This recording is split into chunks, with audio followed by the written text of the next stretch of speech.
ॐ श्री महाप्रज्ञ गुरवे नमः। जिसके सांसों में रहता है शाश्वत शांति का स्पंदन, उस महाप्रज्ञ को वंदन, उस महाप्रज्ञ को वंदन।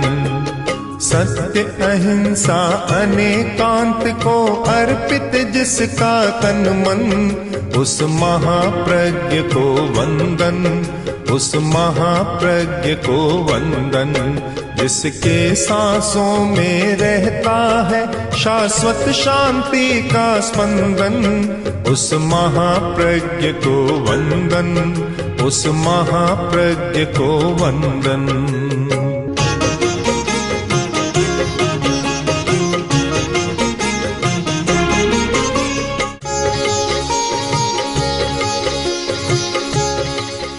पुराने जमाने में जंगल बहुत होते थे, सड़कें थी नहीं।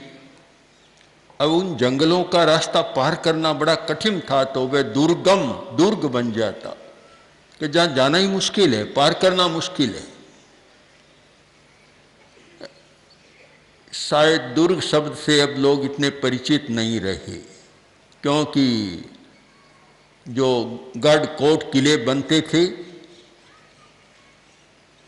वे भी अब कोई आवश्यक नहीं रहे, वे कोई सुरक्षा के साधन नहीं रहे, और जंगल भी बहुत कट गए, दुर्गम रास्ते भी नहीं रहे। तो दुर्ग की जगह दूसरा शब्द आ गया, समस्या।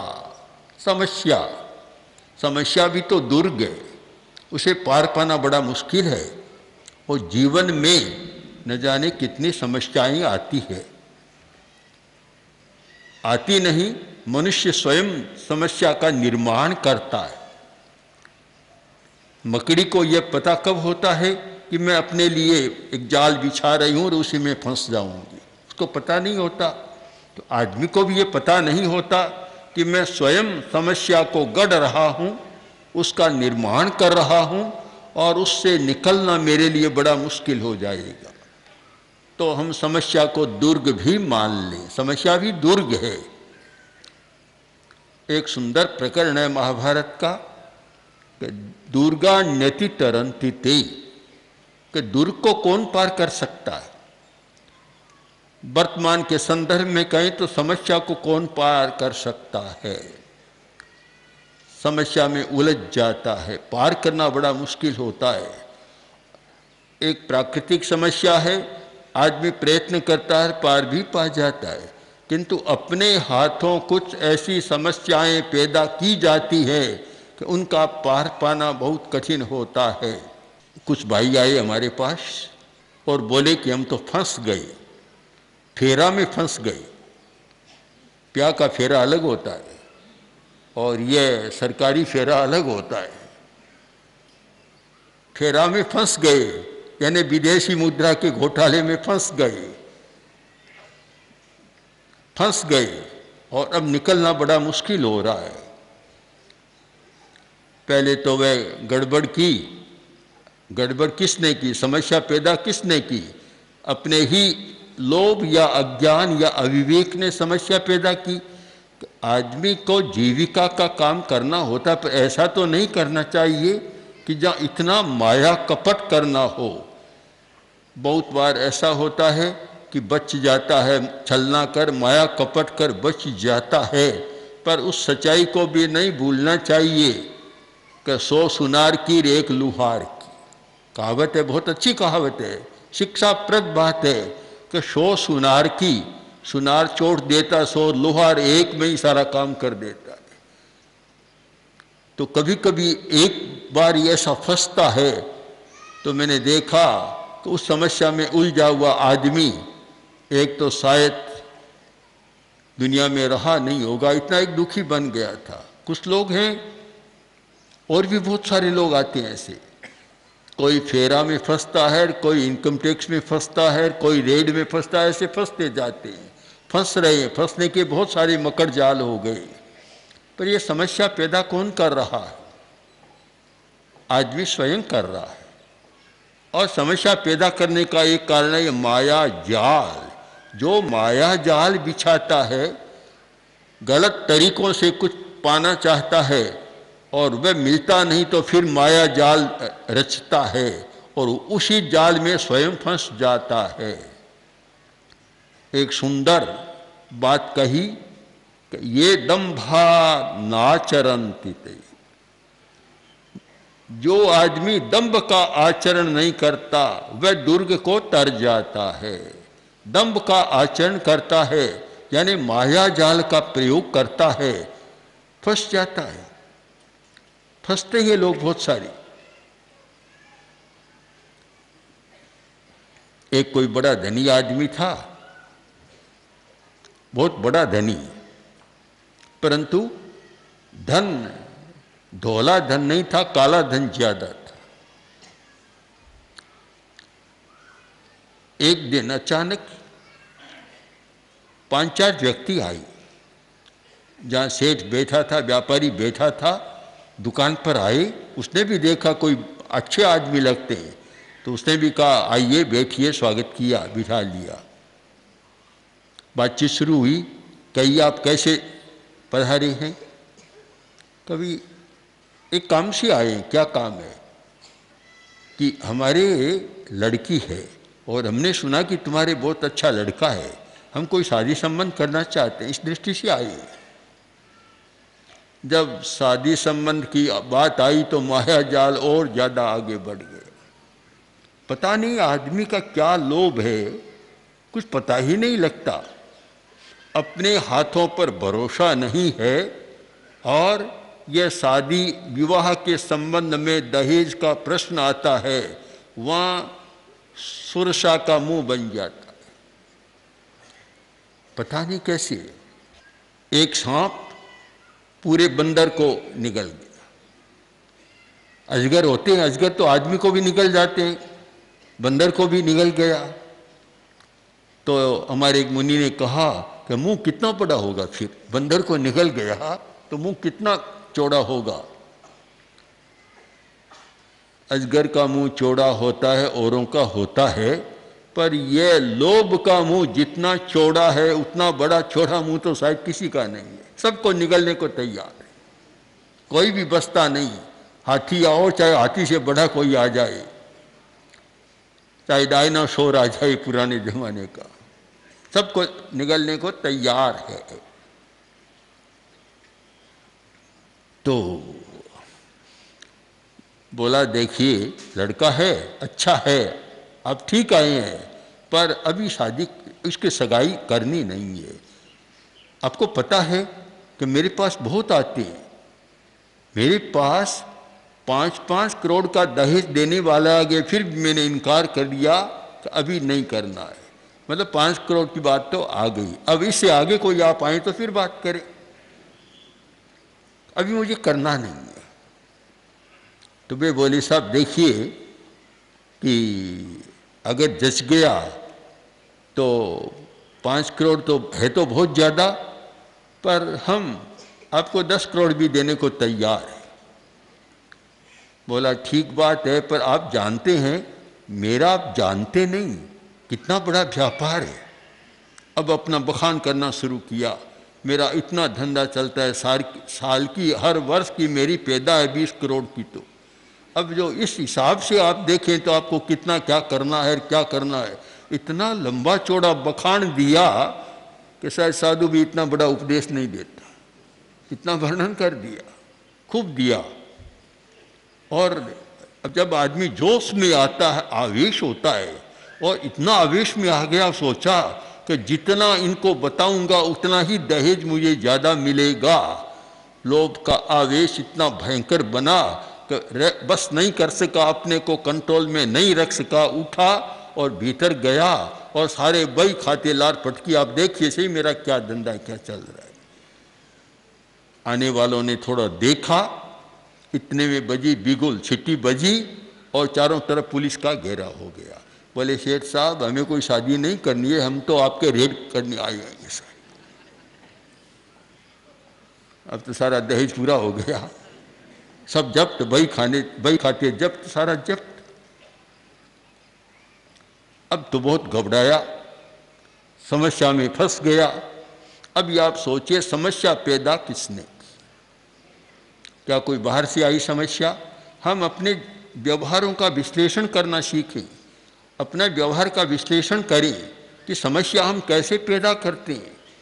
हर व्यक्ति कैसे समस्या पैदा करता है और अपने हाथ से की हुई समस्या में कैसे उलझता है। उस स्थिति में यह वाक्य ठीक सामने आ जाता है, अप्पा कत्ता विकत्ता ये दुहाने ये सुहाने। सुख दुख की कर्ता कौन? उत्तराध्ययन सूत्र का एक बहुत सुंदर वाक्य है कि सुख दुख का कर्ता कौन? कि दूसरा कोई नहीं, अप्पा कत्ता विकत्ता ये। आत्मा ही तो सुख दुख की कर्ता है, आत्मा ही दुख को नष्ट करने वाली है, कोई दूसरा कर्ता नहीं है। स्वयं आदमी करता है, अपने कर्तृत्व का अनुभव करें और उसमें अपने दायित्व का भी अनुभव करें और उसके परिणाम को भी जानने का प्रयत्न करें कि जो आदमी जाल बिछा रहा है उसका परिणाम कहाँ आ सकता है, कहाँ हो सकता है, उसका भी विचार करें। दुनिया की स्थिति का अध्ययन करें। समाचार पत्र में पढ़ा कि इराक की स्थिति और उलझ गई। अमेरिकी राष्ट्रपति को यह विश्वास था कि ये शिया और कुर्द हमारा साथ देंगे, पहले दे रहे थे, हमारा साथ देंगे। अब स्थिति यह हो गई कि दोनों ही साथ नहीं दे रहे। उलझन पैदा व्यक्ति करता है, कहीं चिंतन में त्रुटि, कहीं दूरदर्शिता की कमी और कहीं अति आवेश, चाहे क्रोध का, चाहे अहंकार का, चाहे लोभ का। ये स्थितियां समस्याएं पैदा करती है और फिर उनसे निकलना बहुत कठिन हो जाता है। उस चक्रव्यूह से बड़ा कठिन है। अभिमन्यु उस व्यूह में चला तो जाता है पर व्यूह से बाहर निकलना बड़ा कठिन होता है।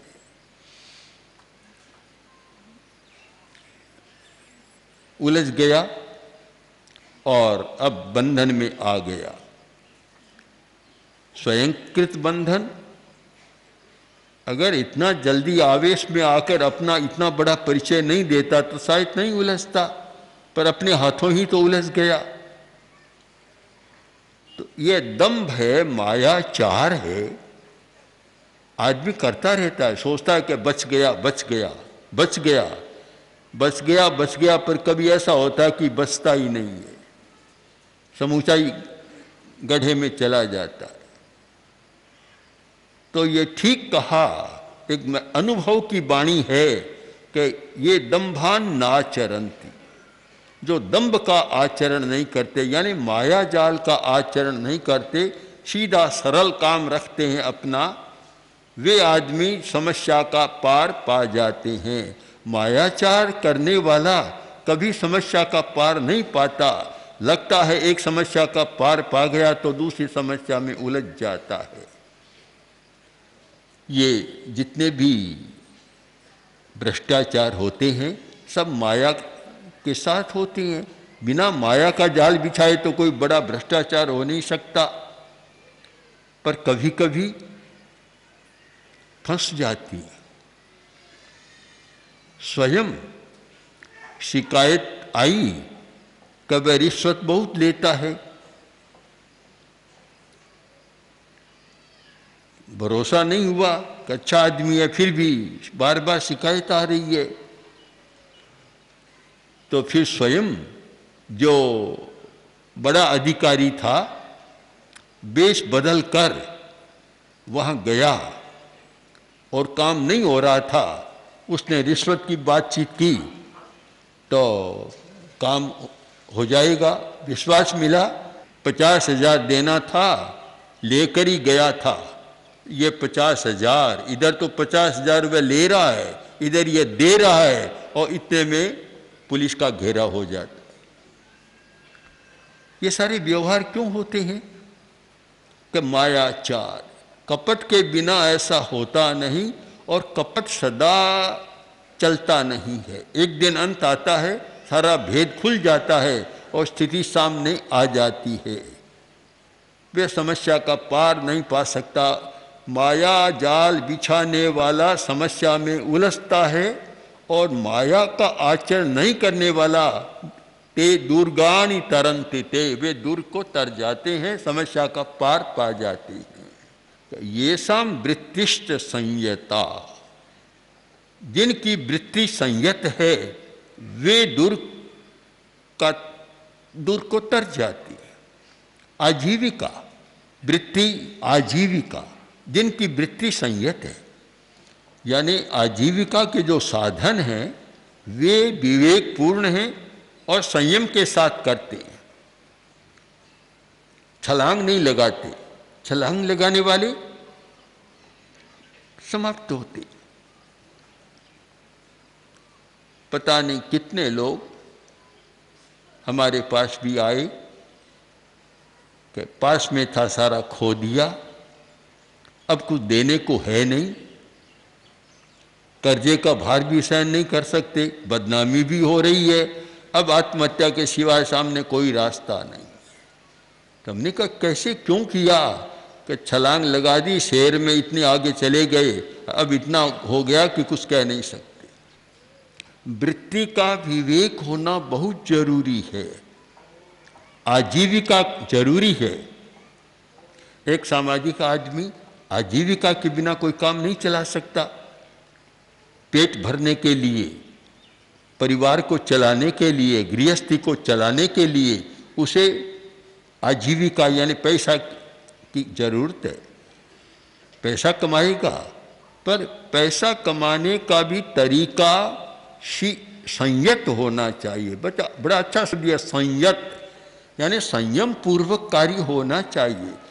एक साथ छलांग नहीं भरनी चाहिए, उसमें बड़ा खतरा होता है। छलांग में पता नहीं लगता कब क्या हो। बड़े बड़े सटोरिये थे, आजकल सटोरिया थोड़ा धीमा पड़ गया, शेयर का बाजार और गर्मा गया। तो बड़े बड़े शेयर बाजार वाले हैं और भी लोग हैं, खूब छलांग लगाते हैं एक साथ। अब कभी कुछ होता है। सोनलाल जी दूगढ़ जो श्रावक थे और दान देने में शायद उनका नाम अभी भी प्रथम में आता होगा, वे हमेशा कहते कि देखो मैं सटोरियों, मेरा भरोसा नहीं, अभी तो आया हुआ है, आज घोषणा की, आज ही ले जाओ, कल क्या होगा मैं नहीं कह सकता, कल को एक कौड़ी भी नहीं मिलेगी। तो उसे पता नहीं रहता, अनिश्चितता रहती है। ठीक जो कहा, चला लक्ष्मी चला प्राणा चलम जीवित यौवनम, चला चले च संसारे धर्म एको ही निश्चल है। चला लक्ष्मी, लक्ष्मी बड़ी चंचल है, ये देखना हो तो सट्टे के बाजार में, शेयर बाजार में, उनमें जाकर देखो लक्ष्मी कितनी चंचल है। आज तो हर कल का पता नहीं रहता, कल कुछ भी हो जाता है। तो वृत्ति संयत, विवेक पूर्वक हो, कभी कम से कम इतना तो विश्वास रहे कि जीवन अच्छी तरह चल जाएगा, आगे की बात धीरे धीरे सोचेंगे। किंतु इतनी छलांग एक साथ न लगाए, इतनी असंयत न करे कि रोटी मिलना भी मुश्किल हो जाए, रोटी भी दुर्लभ हो जाए। ऐसा नहीं। जो व्यक्ति वृत्ति का संयम नहीं करता वह दुर्ग को पार नहीं पा सकता, समस्या का अंत नहीं कर सकता। जो व्यक्ति विवेक पूर्वक, संयम पूर्वक अपनी आजीविका चलाता है वह समस्या का पार पा जाता है। कि विषयान निगृह्णन्ति, जो विषयों का निग्रह करना जानता है वह समस्या का पार पा जाता है। 5 इंद्रियां और इंद्रियों के 5 विषय, और ये मानने में भी हमें कोई कठिनाई नहीं होनी चाहिए कि समस्या बढ़ाने में इंद्रियों और विषयों का बहुत बड़ा हाथ है। यदि ठीक वर्गीकरण किया जाए तो शायद 70% समस्याएं इंद्रियों के परिपार्श्व में पैदा होती है। इंद्रिय और विषय समस्या यहाँ उलझती है। आज की कुछ ऐसी समस्याएं हैं कि जिनके बारे में कहना भी अच्छा नहीं लगता, और न कहें तो एक वास्तव में समस्याओं को पार पाना भी और कठिनाई हो जाती है। इंद्रियों का ऐसा जाल बिछा हुआ है कि पता नहीं कौन कैसे बचता है। बहुत भारी समस्या है। हम इंद्रियों के साथ यह कामाशा की चर्चा भी करना जरूरी मानते हैं। आज भी में एक आकांक्षा है, वृत्ति है काम वासना की, उसके कारण भी कितनी समस्याएं पैदा हो रही है। आज के सारी वर्तमान की स्थितियों का अध्ययन करने वाले लोग जानते हैं कि कैसे उलझने बढ़ती है। सरलता जीवन शैली का एक महत्वपूर्ण अंग है, सरलता।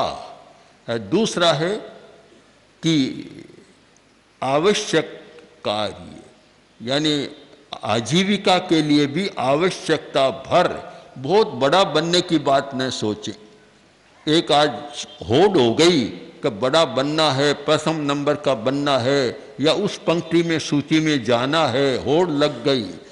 बस इतना कि अपना जीवन अच्छी तरह से चले, यह बड़ा बनने की आकांक्षा कभी न करें। यह जीवन शैली का एक महत्वपूर्ण अंग है, क्योंकि बड़ा बनकर ही क्या करेंगे। आखिर जो खाने को, जीवन चलाने को चाहिए, वह तो हर आदमी को अच्छी तरह चले तो मिल सकता है। और बड़ा तो मात्र एक संज्ञा है, संज्ञा की बात है, और कोई सार्थकता की बात नहीं होती। यह बड़ा बनने की बात ने पता नहीं क्या क्या समस्या।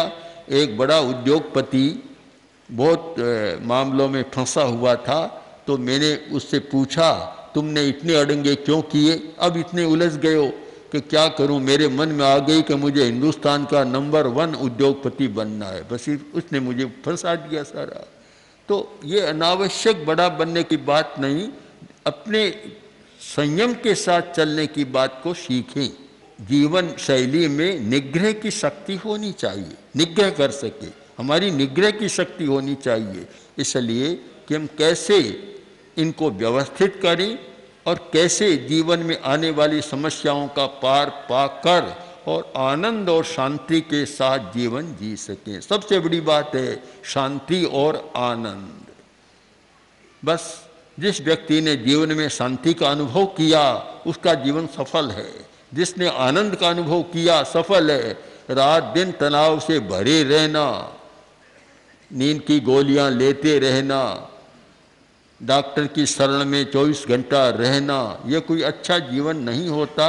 शांति और आनंद का जीवन जी सके, ये सच्चाई है। सच्चाई समझ में आ जाए तो शायद व्यक्ति बहुत सारी समस्याओं का पार पा सकता है। ओम। आचार्य महाप्रज्ञ 20वीं 21वीं सदी के अतुलनीय दार्शनिक, अद्वितीय विचारक, विलक्षण साहित्यकार, अद्भुत प्रवचनकार तथा जन उद्धारक थे।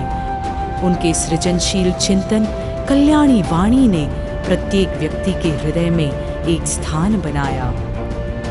सरल भाषा में जीवन की सच्चाइयों को छूने वाले उनके विचार श्रोता व पाठक के हृदय में उतरकर आत्मनिरीक्षण, स्वदोष दर्शन व आत्म परिष्कार की भावना जागृत करते हैं। उनका समग्र साहित्य अब आ रहा है महाप्रज्ञ वाङ्मय के रूप में। 121 पुस्तकों की यह नवीन समायोजना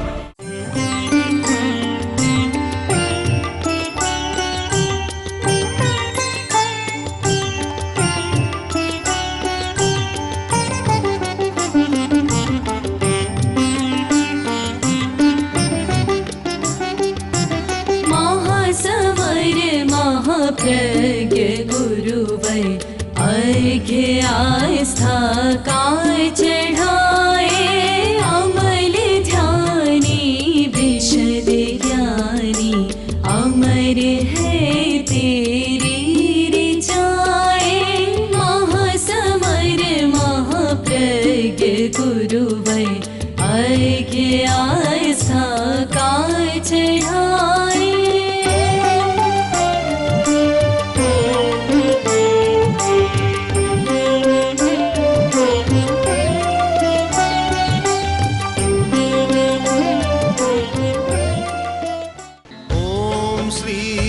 महाप्रज्ञ गुरवे नमः।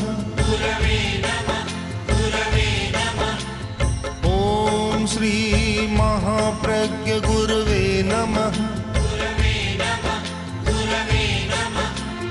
ओम श्री महाप्रज्ञ गुरवे